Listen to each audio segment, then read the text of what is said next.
Eve. It's our pleasure to welcome now Ashely Edwards, coastal Mississippi entrepreneur, former president and CEO of the Gulf Coast Business Council, also a SuperTalk Mississippi News column contributor.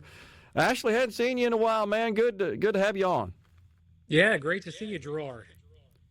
So tell us about this bill that's kind of meandering its way through the legislature that would affect the way seafood is labeled here in the state of Mississippi. So look, it's an important piece of legislation. I would call it common sense legislation. I'm sure your listeners remember well the stories last year about some of the coast restaurants, well-known restaurants and seafood distributors that were involved in selling mislabeled seafood. Average person may listen to that and say, "Well, so what?" But it's certainly a big deal. Definitely a big deal in coastal Mississippi. And at this time of year, it's even more important. We're approaching crawfish season, and as you know, the local seafood staples here, things that are produced locally, really are Mississippi catfish, crawfish, and shrimp right here on the Mississippi Gulf Coast. And we're in a situation now where a lot of restaurants are importing those same items, crawfish, catfish, and shrimp, from Southeast Asia, from farms in Southeast Asia. When those items are sold and passed off to consumers as locally sourced wild seafood, you get a real problem there because you're able to sell what is really a premium product in the market, wild caught Mississippi seafood, at a premium price point. But the food you're importing and selling it as that, oftentimes is coming from mass farms in Southeast Asia. The quality is a lot worse. And so essentially you're lying to consumers. So there's part of it that's just consumer protection. And part of it, Gerard, is just common sort of economic protections for Mississippi agricultural producers that are in the seafood business, because their market gets smaller and smaller and smaller when their premium product is passed over in favor of imports. Yeah, so help us understand what this legislation would do to combat that problem, Ashely. It's very simple. Just creates a law that establishes that dealers, sellers of this seafood have to label it with a country of origin. And so essentially you would go into a restaurant, if you're going to order crawfish, or if you're going to order shrimp, and that crawfish or shrimp came from Thailand or Vietnam, then it would have to say that on the menu. So you would actually know where the seafood that you're buying is coming from. Okay. So then, I mean, you're right. We saw lots of reports about this over the last year or so. Any understanding of why some of these restaurants would mislabel, why they would represent that the seafood was fresh and local, but in fact it wasn't? Tale as old as time, Gerard, because of money, profitability. Yeah. You're talking about a pennies on the dollar difference between the cost for the imported seafood versus the locally caught wild seafood. And so if you're able to buy it at pennies on the dollar and sell it as a premium product at a high price point, you maximize your profits. And that has really been what the push is. It's also a lot of where the push is in the lobbying that's going on against this legislation as it's going through the Mississippi legislature, because there is a lot of producers and a lot of restaurants that would just soon stay under the status quo and maximize the profit from it. And so, the bill did pass the Mississippi House unanimously. It's not been passed in the Senate yet, but it got very good support in the Mississippi House. Are we blazing a new trail here, Ashely? Is this something that's been done in other states that also have a local fresh seafood industry? Has been done in other states, including our neighboring Gulf states. And so we're a little behind the ball here in terms of what other Gulf states have done to address this same issue. So Mississippi definitely will not be the trailblazer here, but really will get its laws in line more with what we see in our neighboring states, where there are some of these consumer protections and protections for agricultural producers in their state. Okay, makes total sense. Anything else you've been paying attention to that's going on in the state capitol thus far? I've been kind of paying attention to a lot of these things that are being talked about, the competing tax legislation in the House and Senate, which, for a guy like me, I think that they're both steps in the right direction. It's going to Yeah. be interesting to see how the differences between the two get ironed out, and whether or not you get a logjam in the legislature over disagreements between the House and Senate. But from a philosophical standpoint, clearly they're on the same path here to try to undertake some pretty massive tax reform. And ultimately, I think that's probably going to be the marquee accomplishment of this legislative session, if in fact a compromise is reached. And I have a feeling it probably will be. Okay. You're more optimistic about it than I am. I'm just in my discussions privately, it feels like they're dug in on both sides of the Capitol there, but you never know what happens when they get into conference. I totally agree. Well, I think they are dug in. I mean, I completely agree with that. And maybe you're right. Maybe I am looking at it with rose colored glasses. Certainly from a philosophical standpoint, the governor, the House, and the Senate all agree that there needs to be some pretty substantial tax reforms. Where the disagreements are really is in what it's going to do to revenue collections and potential to have sustainable revenues over periods of time. Lieutenant governor's obviously taken a different position than the governor or the House leadership on it, and so look, there are clearly still some ways to go in terms of them being able to find a meeting of the minds. I do think the Senate is going to be less apt to be aggressive. They're going to be more risk averse in what that final legislation looks like, and so the likelihood is if there is movement, it will have to be movement towards the Senate's position. I think that's absolutely right. I completely agree with you. I think you could say that simply because the House's bill fully eliminates the income tax, that's I guess I don't want to call it extreme, but it's a larger, more impactful action, shall we say, than the Senate's is, which I do believe is a bit more risk adverse and taking into consideration what may be some spending headwinds coming our way that they're trying to factor into the sausage making here. Tomorrow, I don't know. I was going to say, I appreciate the Senate's position on it. I mean, I think you can get multiple bites at the apple if you incrementally phase in something over time. When you take big, bold action early on with something that affects the ability to fund state agencies and all the operations of the state of Mississippi, I think it's right to take a little bit more of a cautious approach to it. So, we'll see where it goes. But I applaud both the House and Senate for taking on something that ultimately will make us a much more competitive state with other southeastern states that have already, taken pretty aggressive tax cutting actions. Yeah, I think that's true. One area where we are noticeably lagging is in school choice. We don't seem to be able to get the numbers we need in both chambers to do anything meaningful there. You're probably tracking the fact that Alabama, Tennessee, Louisiana, Arkansas, all of our border states have been busy passing legislation that would expand school choice options, and we're having a hard time just getting sort of an entry-level phase of that done, just in the form of public-to-public transfer. Well, look, I think it's an interesting commentary on, a Republican majority in both the House and the Senate, who, ideologically are very, very well aligned with the National Republican Party and with President Trump, who's obviously spoken very favorably of school choice. So I think it really tells the tale of just how powerful the local school boards and the local school lobbies are for these local legislators across the state. This is a little bit of a fear-based reaction. There's a lot of these school districts that do not want to see a loss of funding. In some cases, some of the school districts actually would probably be more in the black as a result of this than others, but there's no question it can cause some pain to some underperforming school districts.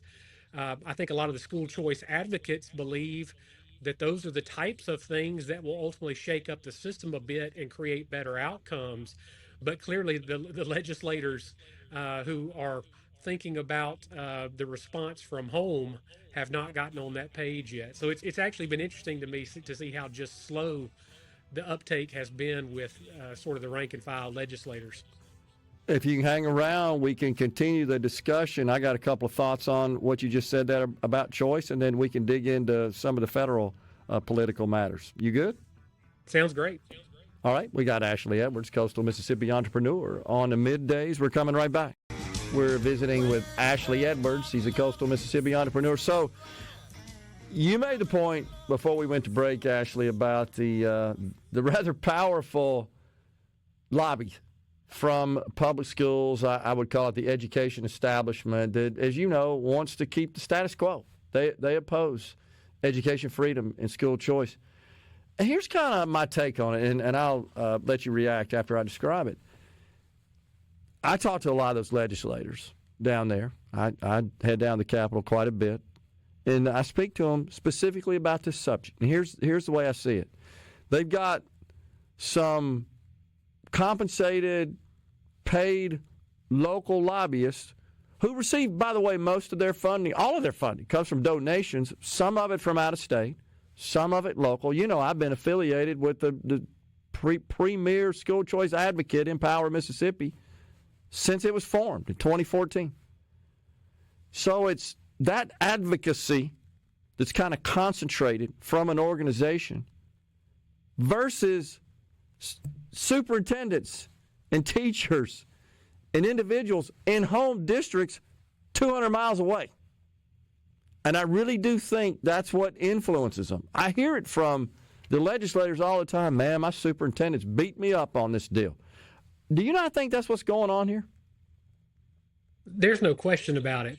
You know, I tell people all the time, you have to remember these legislators, this is almost like the feudal system, because they go home to, in many cases, they go home to very rural communities or rural counties across Mississippi. And in each one of these counties or communities, there is a group of who's who that sort of call the shots, decide who's going to be in the legislature.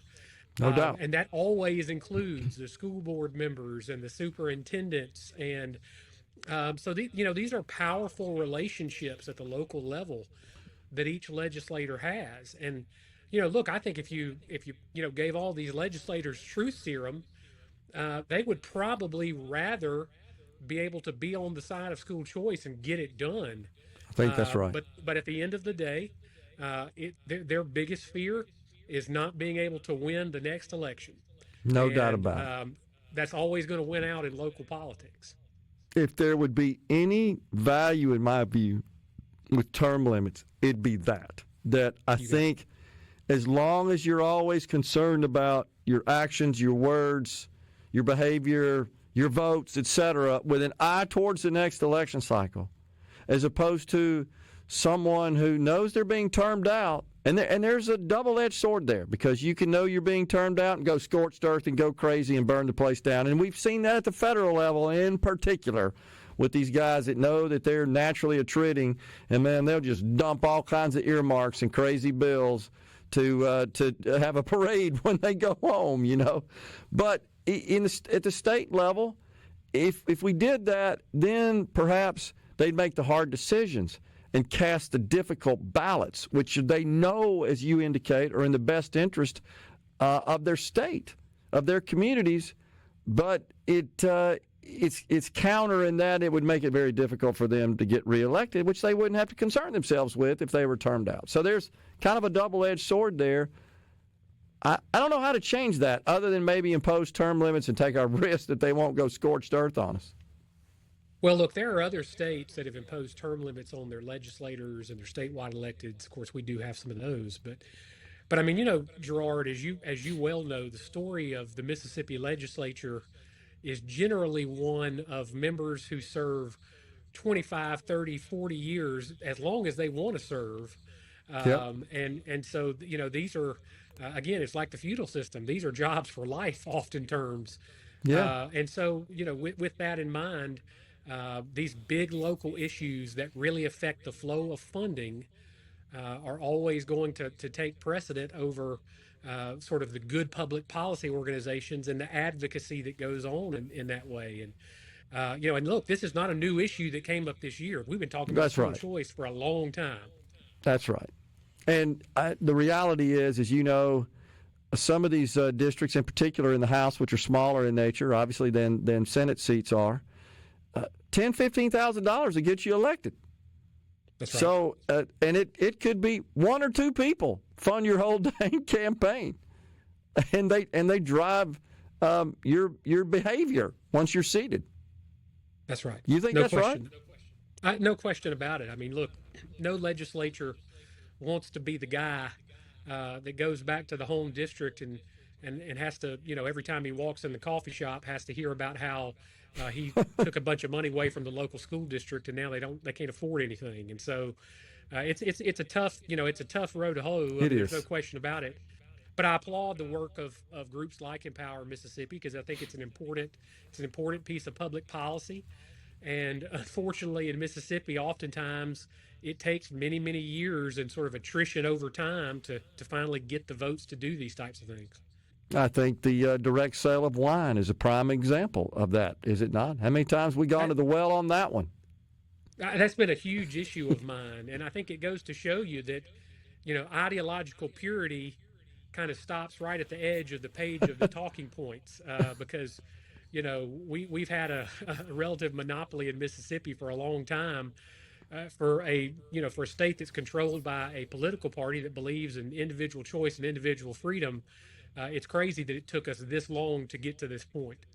I completely agree, and I want to be clear. I'm not condemning or trying to throw every member under the bus whatsoever, and I know you're not either. That's not the point. The point here is that's just the reality of how the process works.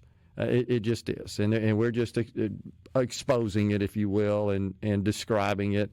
No big deal one way or another. Yeah, I like to say, and the Speaker of the House actually quoted me. I went to social media last week and said, yeah, Mississippi, we believe in freedom and free markets, except when it comes to education and health care, direct sale of wine and the ballot initiative and vehicle sales. Other than that, we got you covered. So to speak. And the Speaker, he actually quoted me when he was on the show with Richard earlier this week. I think the House tends to lean more into those issues from a freedom perspective than does the Senate. You could argue, and it's just due to the makeups of the two chambers and even the respective heads of those chambers. Let's talk about the national level here with the few minutes we got left. Wow, it's been a whirlwind. In some degree, I was talking about earlier of conflicting signals from the president. Now, the president is known for pivoting a lot of times on issues. As he learns more about something, he'll sort of change his tune on something. Man, it makes making laws hard, though, doesn't it? Look, it does. And Gerard, I think the thing that I think about really every day now is the fact that historians are going to look at this second term of Trump likely as a bit of a catalyst in the changing of the way the separation of powers in America is handled. Trump is consolidating an incredible amount of power in the executive branch. To the point we were making earlier about school choice or some of these other issues of funding, it is very difficult because of sort of misaligned incentives in the legislative branch to get the legislative branch to shut off the spigot of money, whether that's at the state level or the federal level, because there are a lot of mouths that are fed both literally and figuratively, including a lot of folks that donate a lot of money to folks in both parties that depend on the flow of federal funds. And so when that is threatened, that is a very difficult thing to do through a legislative body. Trump has consolidated and really taken a lot of power in the executive to do those things, which is arguably the only way it can happen with dispatch. That is not something that's going to happen quickly through the legislative process. And the interesting thing about it to me, Gerard, and this is kind of the unspoken thing you hear in a lot of Republican House members and senators in Washington, I think they understand that there is a dissolution of the legislative power that's occurring, but they're okay with it because they also understand it needs to happen. And the only way it's going to happen is if Trump takes the reins and does it. And this is really unprecedented. We have not seen a Congress go along with a power grab from the executive quite the way we've seen here. I mean, think about it. The Republican talking point sheets for years during the Obama administration was, how dare he use all of these executive orders to circumvent the other branches of government and impose his will. This is tyranny. and now it's the greatest thing since sliced bread. And so there's a little hypocrisy there. But the truth of the Yeah. matter is, it is the effective way that a president can use his executive power to get things done. No doubt about it. And we've seen the limits tested in the last 3 administrations, I think it's fair to say. Ashely, always good talking to you. Appreciate you coming on. I'm sure we'll be talking to you soon. Thanks a lot, man. Good seeing you, Gerard. Take care, man. You bet. We're coming right back. Half an hour left of middays from the Element Wealth studio.